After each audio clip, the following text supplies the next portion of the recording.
While we sleep, the guardians of the night take to the streets, having said goodbye to those they love.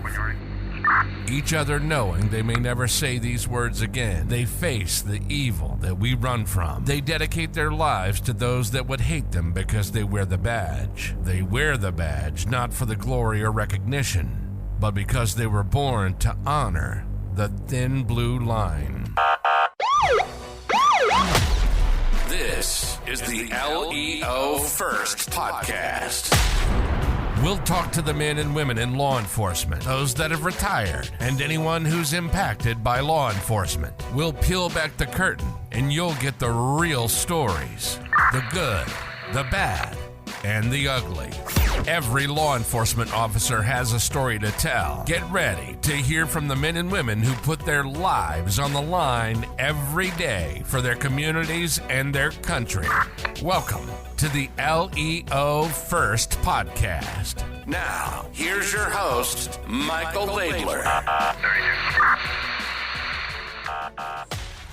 Hey everybody, it's Michael Laidler, your host of the LEO First Podcast, and we are in person for another podcast, of course, here in Albany, Georgia.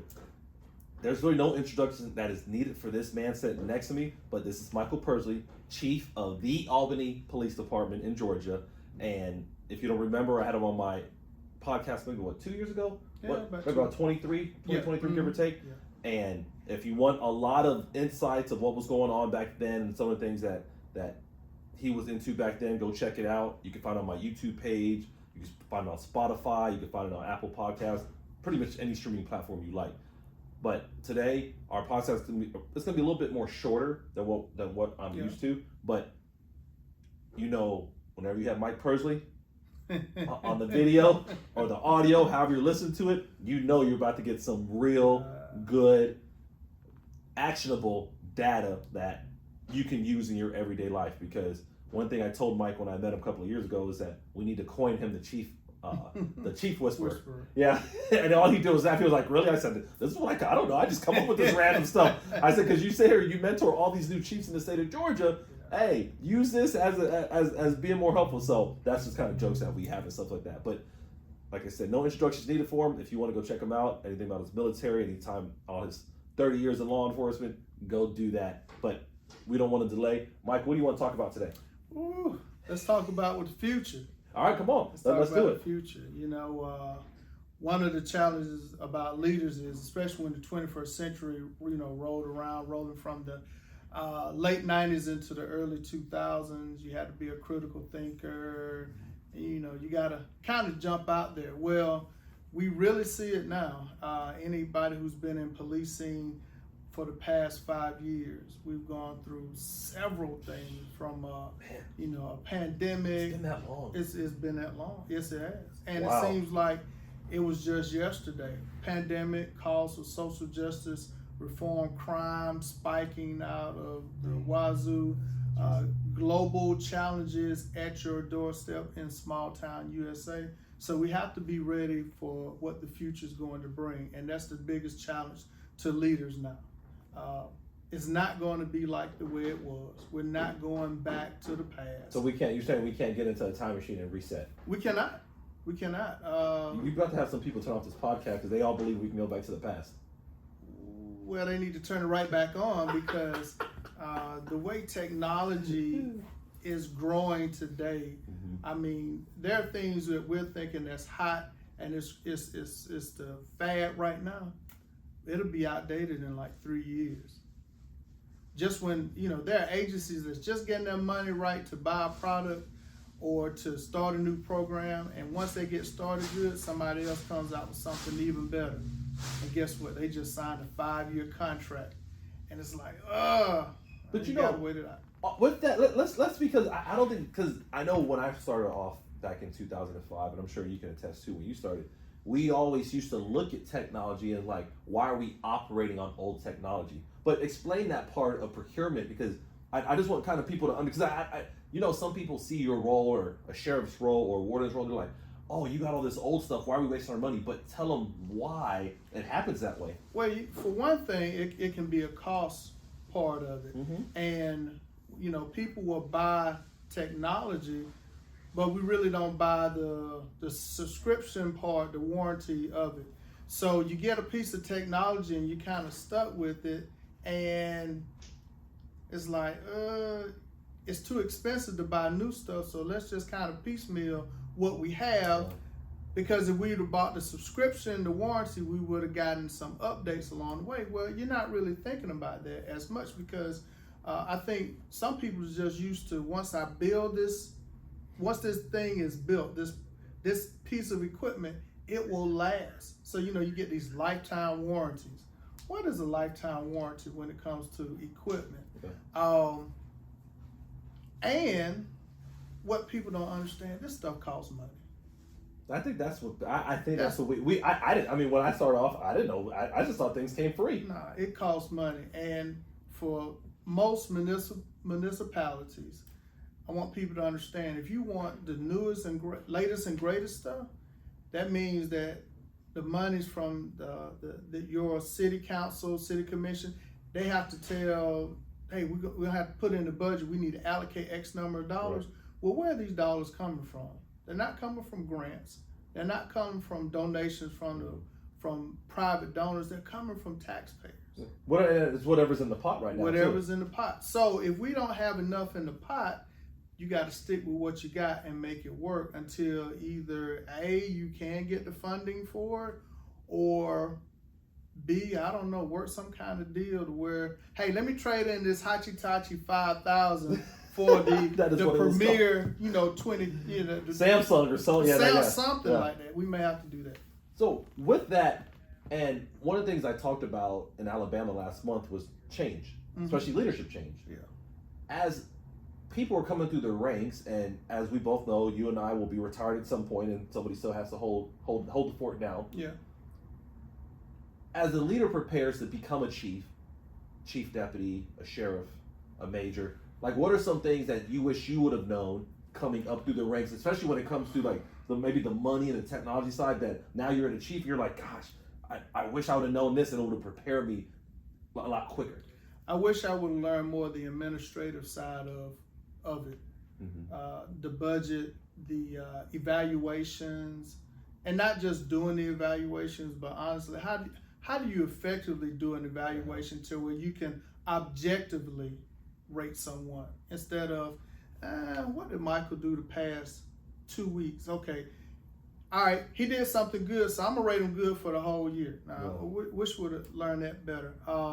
Things when it comes to procurement, or even engagement, there, and not just, we do a lot about community engagement, but I'm talking about engaging better with other department heads.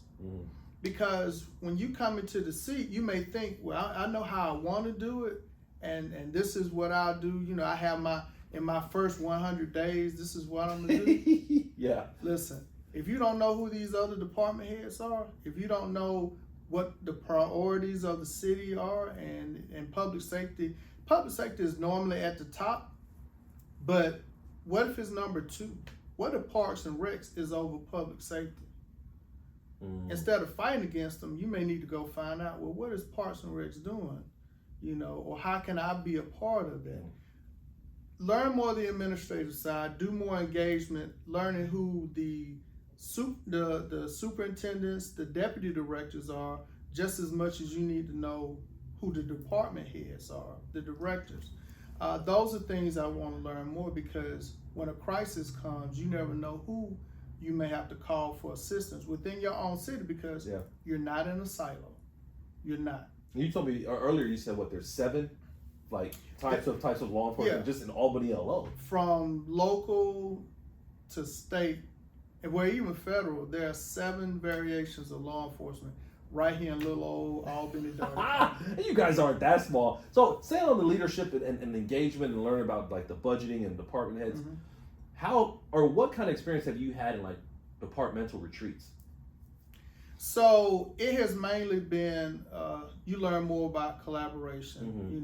You get to sit around and you see somebody, and it's like, I've seen them before, but when you hear them tell them what department they work in, and you find out, man, they started the same day that I did. You mean to tell me I've been walking around this place for 30 years and I've seen you maybe 3 times, and we started the same day. We don't get outside of our silos. So when you go to these retreats, it's like, oh, well, that department does this, that department does that. So for example, I want to say from a retreat, I found out the person who does, who's the superintendent over utility poles in the community. Well, through me understanding that's who puts up our pole cameras. So there, because like you said, you can't do it all on your own. Oh no. People say, well, I'm the police department. I can do. No, you still got to get, like you said, parks and recs, electricity, streets, whatever all the different factions are in the city, because it's just not you by yourself. Exactly. So those are things you go out when you're talking about engagement and learning who does what, how you can support them, and even how they can support you. Yeah, I even think of more internal department retreats as well. I know those are tough to do, but I know one of the offices that I work with out in Cherokee County, Alabama, they've done a departmental retreat before. Oh yeah. And it wasn't a big group of them. Maybe, I don't even know if it was 10, but they said through that 1-day retreat, which was offsite, of course. Because that's if you look at the corporate side, retreats are designed to be away from the institution and the agency, because when you're at the agency, your mind is still there. Oh yeah, it is. So it is.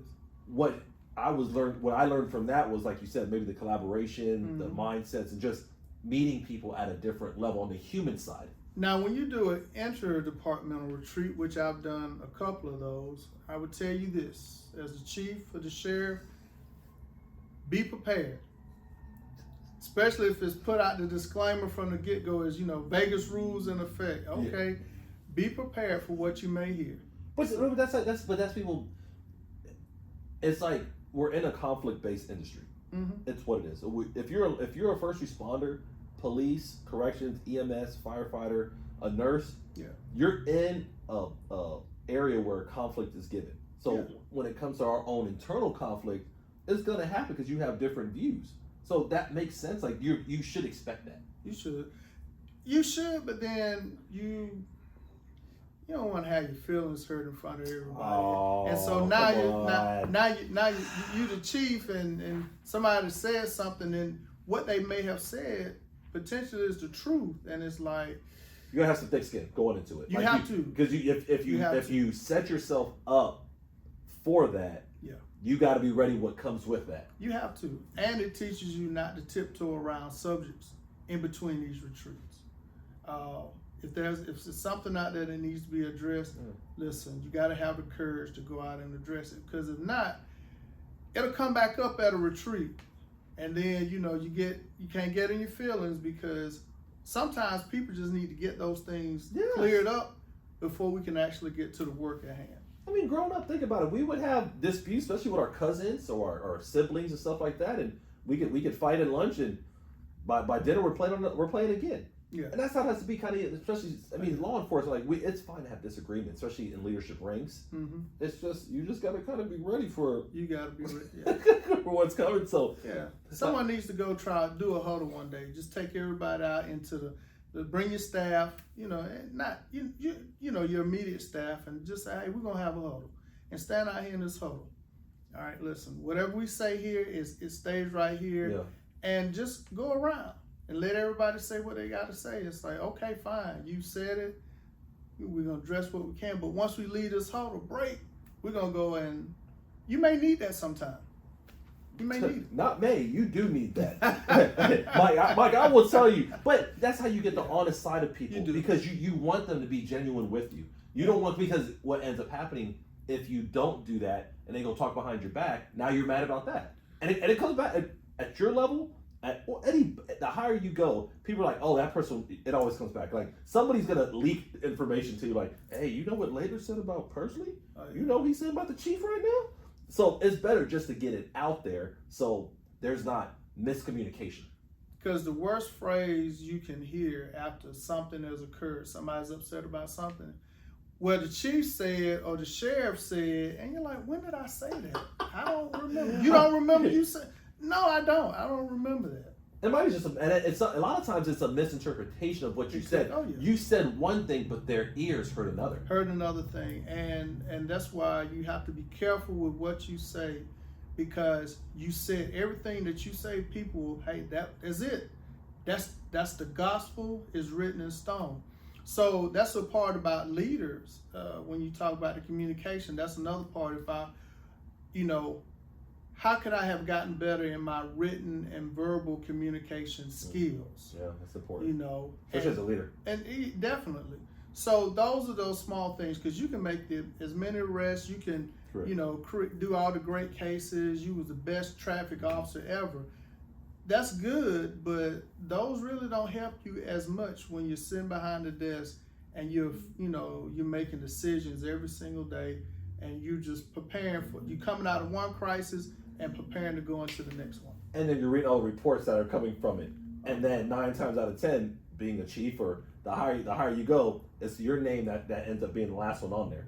It's the last one on there, but it's one of the first names at the top of that lawsuit. It's definitely so-and-so versus chief of police, Michael Persley. It's definitely that. And everybody that was involved, they're somewhere in the body of that abstract or the body of the case, but your name's definitely at the top. Oh, yeah, definitely. Even if it's your day off. Yeah, you weren't even there. You weren't even in the country. You're like, I think I was on vacation. Yeah. The military taught me when I went through officer candidate school is that as a leader, you're responsible for everything that your people do and what they fail to do. You cannot point, you can't finger point, you're it. And when you asked to be the chief or you asked to be elective sheriff and you got it just understood, you took that on. You're responsible for everything your people do and what they fail to do. And if it's anybody who disagrees with it, you need to check your leadership ability. You need to check your leadership skill, because you are the front facer. And you have to accept that role and take it with pride and do the right thing. No, I agree. And I'm not a political person at all. But in your leadership role, especially as a chief, like some of the things you see going on right now, how do you prepare as a person and eventually prepare your agency for all the changes you see going around the country right now? I take the standpoint that it's not a matter of if, but when. And if we're going to end up on social media somewhere, let it be because, hey, that was a good example. Yeah. When another thing I've got from the military, if you ever go to any DFACs, a chow hall in the military, and you'll see that it's on the news. Why is it on the news? Because I was taught that you follow current events because you don't know what country you're going to be in tomorrow. Yeah. So I travel a lot, so I look at that all the time, looking at all the reports like, ooh, is this safe to go here? Yes. Ooh, they're having turmoil over here. Yes. I might need to go and Google flights and check another place. Yeah. So the same thing, what's happening in Spokane, Washington, or what may be happening in Yuma, Arizona, or what's maybe happening in Lebanon, Missouri. I think there's a Lebanon. I think there's Lebanon. Is it Lebanon, Kentucky? There's a Lebanon something, and I'll ask one of my people out of Missouri, like, Will, is there a Lebanon? I've seen a Lebanon. There's a Lebanon, Georgia. Zebulon. Okay. Yeah. Okay. Zebulon. Okay. Now you're gonna have people. We're like, y'all can pause. They can pause to go check. Where in the United States is there a city called Lebanon? I've seen. Is it Texas? It's either Missouri or Kentucky, and it's a significance to it. I think it's the center of the United States. It has to be Missouri. So Kentucky's too far east, though. Yeah, I think it has to be Missouri. But whatever happens there, you got to think, okay, if that same thing happened here in Albany, how would we respond to it? So what type of training do we need? Do we need special equipment? Is it something is it just a simple discussion? Hey, tell all the supervisors when we do roll call, here's a topic we need to talk about and get feedback. Because I can stand there and talk to all the junior officers, but I need to hear from them. Hey, did they see it? Okay, yeah, so what did you think about it? It's not a matter of if, but when. So let's be prepared. And sometimes we may identify that we can't do it alone. So this is a discussion I need to have with the sheriff's office. This is a discussion I need to have with the state patrol, the county police, our two colleges here, the technical college police and the university police. back in October, we just had a mass shooting out on our university college for homecoming. Yeah. And that brought everybody there. So all of that alert training we've done, responding to active shooter, responding to crisis, all kicked in. Yeah. And it's like, wow. And guess what? I wasn't even in the state. I was off at the IACP conference when it happened. But I'm getting the play-by-play. Oh, you're definitely, yeah. It ain't one of those things that you could just, yeah. So it's like, okay, I'm out of the picture, but I'm hearing how my people are responding. It's like, I couldn't have been more proud of them. Why? Because we saw things that were happening elsewhere. Are we ready for it? It's not a matter of if, but it's a matter of when it will happen. Especially here in the U.S. We get, outside of like actual wars, but we get a lot of the random violent acts, or the active shooters is very prominent. I don't know the stats, but I think we have more than other countries, at least media publicized. So we have a lot of publicized active shooters. So I remember when I was early police officer back in 05, 06, and we used to do like active shooter training. And it wasn't really big back. I mean, you had Columbine, that was not too before that, but it wasn't a lot after that, around that time. Since then, there's been a couple. It's been a couple. Yes. But even then, we were preparing in Tallahassee that if it ever does come, what are we doing? And we used to always have the conspiracy theory type people like, hey, this is going on, it's probably coming to Tallahassee next week. And we're like, hey, we got to be ready. But you're right, though. It's never a matter of if, but it's a matter of when, especially when you're in the leadership role. Yes. And so you have to be ready and you have to be prepared. After every critical incident, I believe that every chief across the country and even every sheriff, you need to have an AAR. I agree. You have to. And if you can reach out to the affected agency, being respectable and in due time, reach out to them.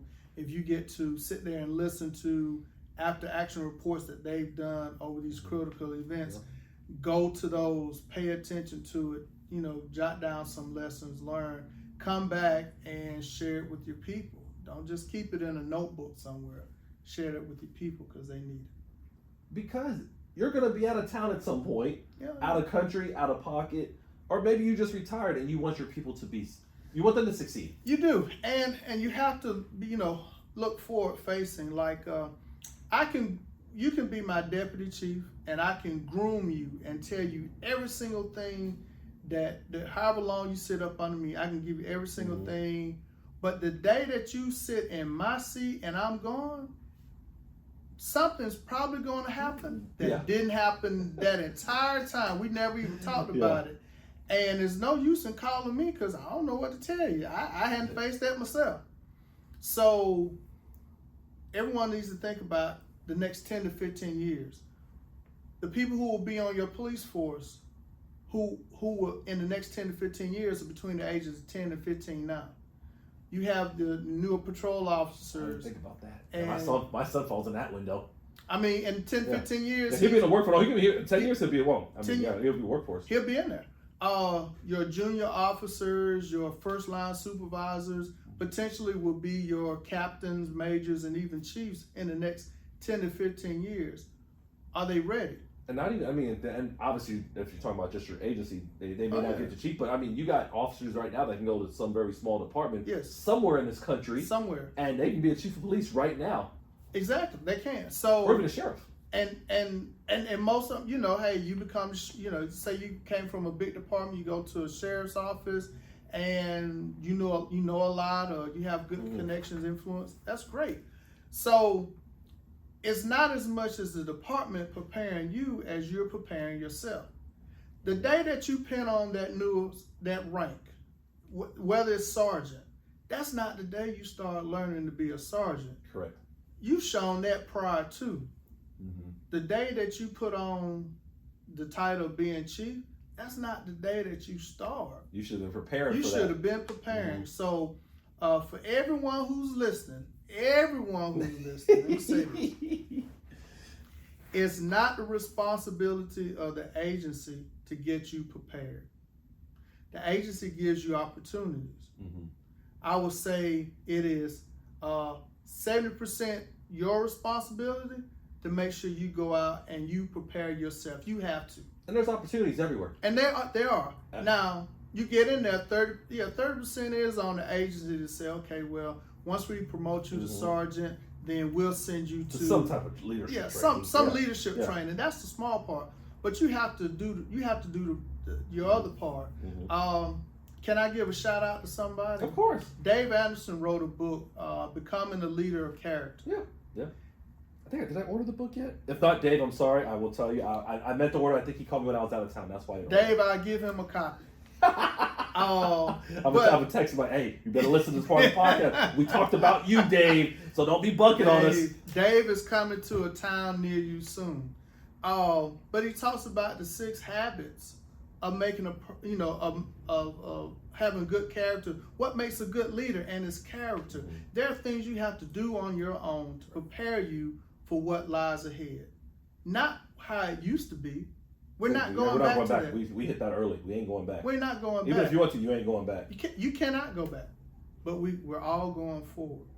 And that's what people have to start looking forward. What is out there? What is in the tea leaves? What's the most common thing? What is being asked for? Yeah. Prepare yourself for that. Take the initiative. Because when you don't take the initiative, things are just going to catch up on you. I think that like we've said and you've said it extensively. It's never a matter of if; it's when it's going to happen, and either you're going to have your pants up or pants down when it happens. And I'd rather have my pants up when the process comes, because you try to run with your pants down, it never works out. That's how we catch some people, because the pants fall down. And I don't want to be caught off guard, because it's not worth it to myself, my family, or the community that I serve.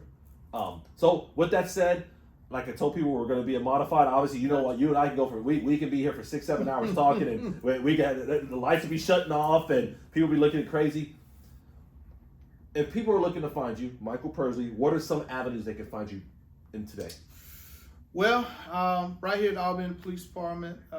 Which city's nicer than you try to make it sound? I mean, there's a Publix. So, shout out to Publix on here. I have my sub today. I know you shot that. They got a Publix. I was shot. My mouth was watering, and I had Publix for lunch. Matter of fact, we have 2 Publix within 10 minutes of each other. And they said another one's Lee County? Lee County. Yeah, I did hear that. Mm-hmm. All right, so you said, so they can find you here? Here at Albany Police Department. My email is Persley, MPERSLEY @albanyga.gov. My office phone number is 229-431-2100, but you can also find me on LinkedIn, and I have a Facebook page. Both are under my name, Michael Persley. I don't have anything to hide, You ain't ducking. Is what you said. I'm not ducking. Yeah, I'm not young Gotti at free everybody. That's not me. My name is there. We got to be professional, but correct. I am a member of several organizations, the Georgia Association Chiefs of Police, where I'm the chairman of the district representatives. I also currently sit on the IACP board of directors. I'm the Southeast Region rep for mid-sized agencies under IACP and a couple other committees that I sit on. And I'm here. I'm not like you yet, but I don't know. You need a lot of committees. That's a lot of things to be on. I travel and I meet a lot of people, but I know all these other committees. Well, it's to me, different. Yeah. It's not about the, I just want to make connections, because that way, the more connections I make, that means the more people, the more opportunities I can expose my people to. I agree. Yeah. I agree. That's one of the. I tell people, especially in the speaking business, or trainer, instructor, whatever people want to call it, that's one of the best parts, just meeting people, getting different places. Like, I don't know if I would ever just came to Albany, Georgia. Just drive, like it's not like it's a common path to places I drive, but while I'm here, I enjoy it. I enjoy the people. I enjoy the climate. I just enjoy the whole atmosphere that's associated with the city. Yeah. And I think that, like you said, being on different committees, being in different, getting out of your comfort zone, leaving your city or county every once in a while. Yes. It's important. I had somebody say, I was traveling, they were like, people everywhere. And I was like, I do know a good amount of people, but it's because I put myself in the opportunity to go see them and meet them. Versus, like you said, 30% of development is on the agency, but 30%, 70% is on us to develop ourselves. So because of that, 70% is on us to go meet people. Like, if you want to learn it, the people aren't just going to come find you. It's just not how it goes. So you got to go get it. I mean, John Letney, who was a former chief in Thomasville, Georgia, when he was the IACP president, he called me and said, hey, how would you like to be on the board of directors? Now, the way we met, I was teaching the new chief school when he came here from North Carolina. And he said he was impressed. Well, I didn't know how impressed he was. Maybe I just had a good... And this wasn't an overnight thing. But you got to let people... I think people should understand that. You plant the seed, you don't know when it's going to grow. You don't. You do. And be patient. That's another thing for leaders. Sometimes be patient. We talk this, I understand this younger generation who's coming in the workforce, they know where they want to be in 5 years. I'm a millennial. It's tough to be patient. I can promise you that. I struggle. I struggle with it. But you got to learn the process, because if you get it too quick, you'll lose it just as quick as you got it. You're 100% right. And you're going to make some terrible mistakes. Learn the process. Once you learn the process, and then it'll be okay. You can withstand some things, because I know you want it, but hey, it's coming. And the things that come with it, are you ready and prepared to handle it? Yeah, that's tough. That's a gosh. Well, let's say, what are some final words you have? Regardless what is put out on social media, regardless of what is put around the country, this is still the greatest country in the world. I agree. It's still a land full of opportunities. We may have to persevere some more, and we may have to, get a little bit tougher, but it's still opportunities here. Policing has been a great profession. It has been a blessing to me and my family, and I strongly encourage any and everyone who's interested in becoming a police officer, just getting into the criminal justice realm. We need people in here, because we still need to uphold the principles and the values of the profession. Yeah, it's a calling. I heard that when I started, and I still believe that to this day. I know we all heard. I don't know if they still say that to people, but I know it truly, law enforcement's a calling. Being a first responder is a calling. Like, it's just, you wake up and either you do or you don't. Exactly. And now, don't get me wrong, sometimes you can be influenced over time, but once you get in the field, if it's not for you, you're gonna know it quickly. Extremely fast. Yes. And it's fine, and that's fine though. It's fine if it doesn't suit you. I tell people, especially in law enforcement, because we do make life and death decisions at all levels. If this isn't for you, go do something else. You can be better. Don't come here for a paycheck, because one, it's not the highest paying field. But two, if you're only motivated by the money, you're going to get yourself hurt or somebody else hurt, and that's not worth it. So it's not. So maybe this is not your dream or passion. That's fine. But if you want to serve others, you want to be involved in public service, you want to be involved. Great way to do it. And giving back, and maybe not for 30 years, maybe you want to do it for 2-3 years, fine. But understand, there's a lot that is asked for someone who wants to stand in the gap between chaos and peace in the community. I agree. And I do agree about this being the best country, because I do travel other countries. Anybody that knows me, podcast, or just follow me on my social medias, whether it's Instagram, LinkedIn, Facebook, I do travel. I travel out the country. And I don't think there's many countries I've been to that would say that they wouldn't mind coming and living here. They're more likely trying to find their way here. So even the turmoil or the chaos that we think we have here in the States, it's still not comparable to what other people are going through. And don't get me wrong, there's countries that don't have anything going on, so to speak, but they still want to come here. They do. It's like, how do we get to the U.S.? Like, it's like that's just that. But when you don't leave the country, or you don't leave your city, your county, like you said, with the network and whatever that looks like, you don't understand perspective. And that's why I tell people, that's what I love about traveling, besides eating good food and random stuff. Like, I do like that. I like hiking. I like looking at different sites, but I love to understand what's going on in other parts, because it's no better way to gauge society unless you're in it. Exactly. And not listen to what everybody else says. Like, if you want to learn about Albany, Georgia, which I recommend people do, come here and check it out. Yeah. Don't listen to what everybody else says. Yes. Like, even let's say, what is some of the dangerous cities? Like Chicago, for example. Chicago's beautiful. But if you just look at news, you don't even want to drive by there. But you go to downtown Chicago, you can walk around forever. And I have. But you ever go on one of those tour Chicagos where you go to they take you to the eateries? Listen, you'll be eating and walking off calories, and you won't see the first police officer. You won't see it.